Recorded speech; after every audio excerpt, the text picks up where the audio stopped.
The story of Rabbi Meir of Rottenberg's Sefer Torah. I've told the story before, but I'm going to tell it again. Rabbi Meir of Rottenberg, he lived about 500 years ago. I'm looking it up right now. Something like 500 years ago. Give me a second over here, and I will find it. Rabbi Meir of Rottenberg. One second.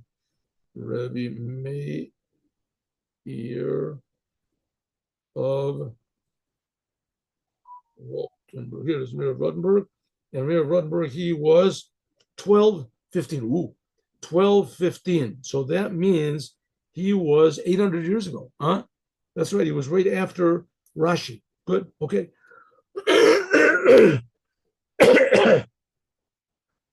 Yeah, I was wrong. So 800 years ago, he was the time of Rashi. So here's the story. Reb Meir of Rottenberg was a great holy rabbi, but he was taken in kidnapped. He was kidnapped by the leader of the king or whatever of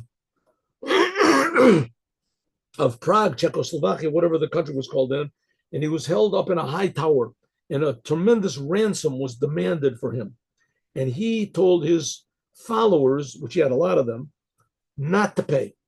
It was too much of a ransom, and that if they paid the ransom, it would just encourage them to kidnap more people. So they didn't pay. They didn't pay the ransom.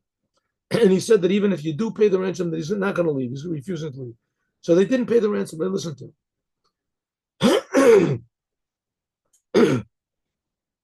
him. But he was in prison, and he knew the whole Torah, everything. He knew everything by heart. And he would sit and he would say Torah over to himself.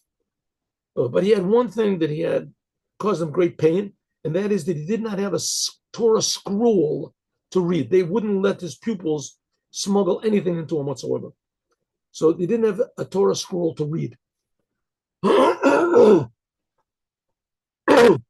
So one night there came to him, he was sleeping, it came to him from heaven, an angel, and gave him a Sefer Torah from heaven. And they said, this is the Sefer Torah that Moses reads. This is the Sefer Torah that Moshe himself reads. And you're going to read it every Shabbat. And all of the souls and remember the Jews that are in God, they're all going to come and listen to you read the Sefer Torah. That's how holy he was. He was. And so it was. He read every Shabbat, he would read from this Sefer Torah that was given to him from heaven. And he would read from it, and all these souls would come into his room, how it was, and they would listen. One day he got an idea. And maybe he'll make a copy. He'll copy it down. He won't have to use this Torah, which is in heaven. And he'll copy the Torah down. So he figures if it's wrong, what to do. Then he'll get a message from heaven that it's a wrong thing to do. He asked, he prayed, he didn't get an answer. So he had his pupils somehow or other smuggle into him parchment and a pen, and he copied what was in the Torah from heaven. He copied it down word for word. Now he's got a copy. For prosperity, for posterity, for the future generations, so they know exactly what's written. And that's the Sefer Torah that is spoken about in the Yom Yom. We just read it. The P'tzua Daka is written with an aleph. Listen. And so he finishes writing it. The day he finishes writing it, and so he wakes up in the morning, and the Torah that was given to him from heaven is gone. Is gone. So he asks in heaven if that was a good thing, if it was a punishment that they took it from him. And they said, no, that's a good thing you did. You made the copy. Now we have an accurate copy in the world, and we have our copy up in heaven, and you'll read the Torah every week, and that's where you are. And this will we'll come and listen to you, or we'll listen to Moses read it. Whatever that will happen, will happen. But Reb Meir Rottenberg, meanwhile, he's refusing to be redeemed.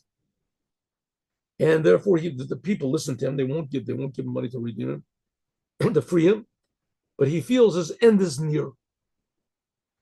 So he has his pupils smuggle into him some tar and some wood. And he made a box, and he smeared it inside and out with tar, so it was waterproof. And he put a little note inside of it, telling him that this Sefer Torah is from Rabbi Meir Rottenberg, and it's a copy of from heaven, whatever, from Meir Rottenberg. And he put the note inside, and he sealed the whole thing up, and he threw it out the window. It seems that his the tower that he was in was overlooking the river, the Rhine River, whatever river is there. And so he throws it in, and it goes into the river. This is the story. Goes in into the river, and it floats around in the river, floats downstream until it gets to the city of Worms in France. The river goes to France. Anyway, look at a map and see if it does. I didn't check it out. Anyway, somehow it gets over to France. How maybe it got to France after the story. Anyway, so it's bobbing around in the water, and the fishermen, the Gentile fishermen, they see it bobbing around, and they go and they try to get it, but they can't.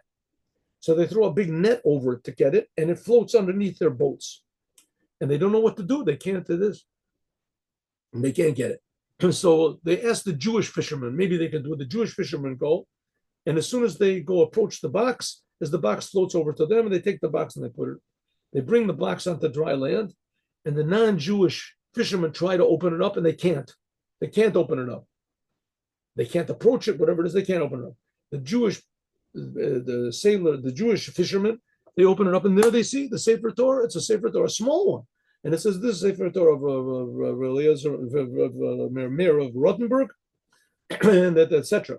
And that's the Sefer Torah that they took and they read from. And that's the Sefer Torah that the previous Rebbe saw in Worms. How exactly it got to Worms in France, I have to look at a map maybe and see if really the river runs over from where he was. the Rhine River, any river, right, so runs in front of the city of Worms. But however it is, that is the origin and the story behind the Sefer Torah of Rebbi Meir Rottenberg that the previous Rebbe said he saw in the city of Worms in the city of 1907. That's before World War I. 7. He saw, and that in it was written Petsuadaka with an Aleph. Have a good day with Mashiach.